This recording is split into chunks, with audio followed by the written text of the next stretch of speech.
Bismillahirrahmanirrahim. Assalamualaikum warahmatullahi wabarakatuh. Alhamdulillahirabbil alamin. Assalatu wassalamu ala asrofil anbiya'i wal mursalin wa ala alihi wa ashabihi ajmain. Allahumma shalli wa sallim ala nabiyyina Muhammadin wa ala alihi wa ashabihi ajmain, amma ba'du. Teman-teman kelas reguler maupun kelas paralel yang mengambil mata kuliah psikologi belajar, program studi pendidikan guru madrasah ibtidaiyah, yang semoga senantiasa sehat walafiat.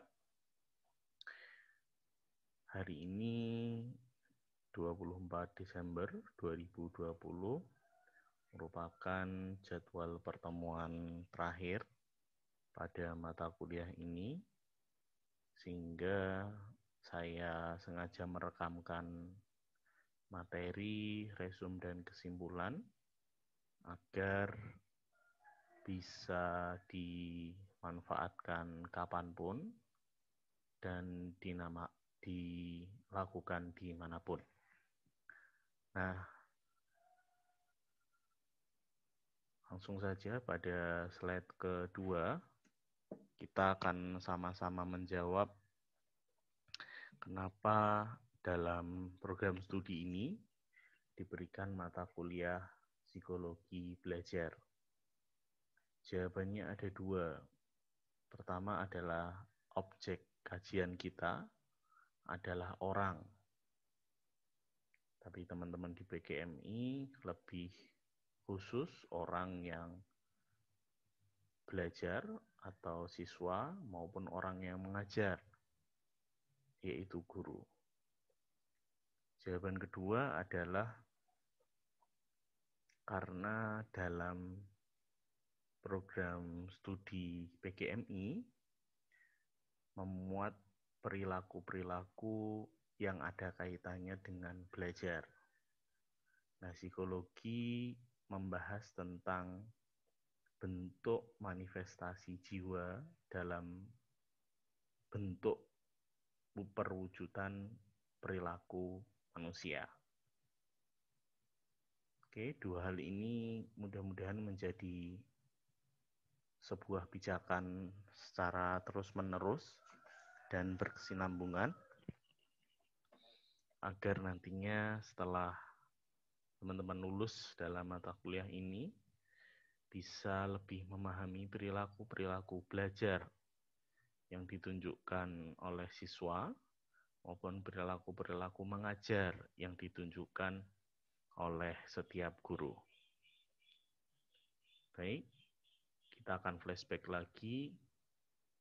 Jadi ilmu psikologi itu adalah ilmu yang mempelajari manusia secara langsung, diwujudkan dengan mempelajari manifestasi dari keberadaan jiwa berupa perilaku dan hal-hal lain yang berhubungan dengan perilaku, termasuk di dalamnya perilaku-perilaku belajar.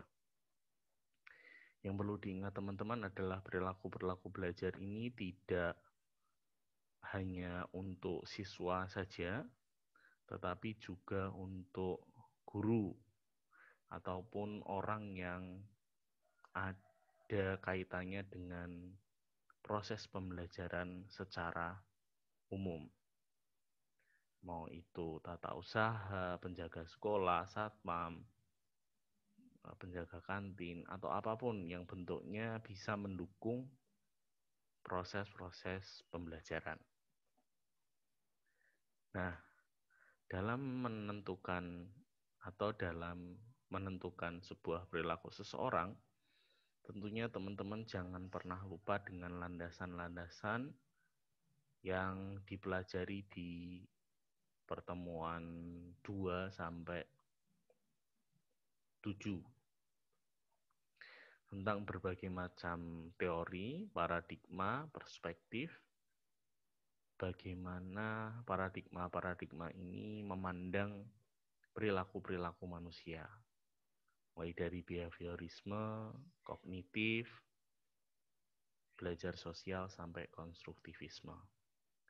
Nah, teori-teori ini yang akan teman-teman jadikan landasan, jadikan pondasi dalam mengidentifikasi perilaku seseorang atau perilaku siswa atau perilaku guru atau perilaku belajar dalam hal ini. Nah, kemudian di setelah UTS juga kita sudah mempelajari berbagai macam kesulitan-kesulitan belajar, di mana dalam menentukan kesulitan-kesulitan itu ada beberapa cara yang harus teman-teman lakukan untuk betul-betul meyakinkan bahwa siswa itu mengalami kesulitan-kesulitan belajar. Ini juga sudah dipraktekkan kemarin, mulai dari identifikasi, diagnosis, prognosis, sampai dengan pemberian terapi. Artinya setelah teman-teman tahu langkah-langkah ini, cara-cara ini, teman-teman tidak cepat untuk menjustifikasi perilaku seseorang tanpa landasan, tanpa dasar yang ilmiah, tanpa dasar yang jelas, tanpa dasar yang objektif. Karena menjustifikasi atau memberikan label yang tidak sesuai dengan apa yang dialami siswa, nanti bisa menimbulkan gangguan psikologis bagi si siswa itu di masa yang akan datang. Jadi lebih berhati-hati lagi dalam menjustifikasi perilaku siswa. Karena dalam psikologi sendiri ada aturan tata main atau asesmen dalam menentukan sebuah perilaku itu bermasalah atau tidak. Nah, di langkah-langkah ini, teman-teman kemarin sudah membuat identifikasi, diagnosis, dan prognosis. Yang belum saya berikan memang pemberian terapi atau bantuannya seperti apa. Insya Allah nanti di lain kesempatan saya akan rekamkan sebagai tambahan materi. Karena pemberian terapi dalam psikologi itu banyak macamnya dan memang harus dilakukan oleh ahli, yaitu psikolog itu sendiri. Tidak boleh dilakukan oleh orang yang tidak berkompeten di bidangnya. Tapi sebagai pengetahuan, insya Allah lain waktu akan saya berikan. Itu di mendiagnosis atau menentukan kesulitan-kesulitan belajar siswa. Nah, ini tema terakhir yang kita sudah lakukan bersama, sudah kita jalankan bersama bahwa semua perilaku harus ada ukurannya. Semua perilaku harus ada ukurannya. Kenapa harus demikian? Agar semua hal yang dicontohkan atau semua hal yang akan diputuskan berlandaskan data yang objektif. Kemarin ada teman-teman yang menganalisis perilaku motivasi, prestasi, cara mengajar guru, dan lain sebagainya. Nah, itu kalau teman-teman sudah tahu dan paham tentang aturan main ini atau urutan-urutan ini, nanti terjun di lapangan akan lebih mudah. Caranya menentukan perilaku yang tidak diukur atau dievaluasi. Kemarin sudah kita lakukan bersama, menentukan teori dari siapa dan kita turunkan menjadi sebuah blueprint, membuat pernyataan yang mendukung dan tidak mendukung disertai scoringnya, baru dilakukan kategorisasi. Perilaku itu termasuk yang kategori tinggi, sedang, rendah, atau sangat tinggi atau sangat rendah. Nah,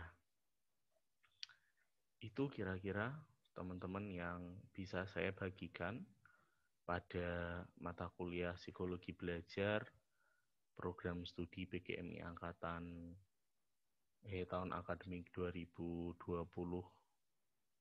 ini mungkin banyak hal yang belum sesuai harapan, belum sesuai ekspektasi teman-teman. Untuk itu di pertemuan ke-15 ini, nanti lewat grup WA saya akan buka sesi tanya jawab saja mengenai apa-apa yang ingin teman-teman tahu, tapi saya belum berikan. Baik, itu dulu teman-teman. Di akhir, pesan saya adalah setiap menentukan sebuah kejanggalan perilaku atau penyimpangan perilaku atau kesulitan perilaku, kesulitan belajar, harus didasarkan pada data yang objektif. Karena itulah fungsi kenapa dalam program PGM ini, program studi PGM ini, berikan mata kuliah psikologi belajar. Baik, itu dulu dari saya, nanti akan kita sambung di grup WA insya Allah. Saya akhiri, Assalamualaikum warahmatullahi wabarakatuh.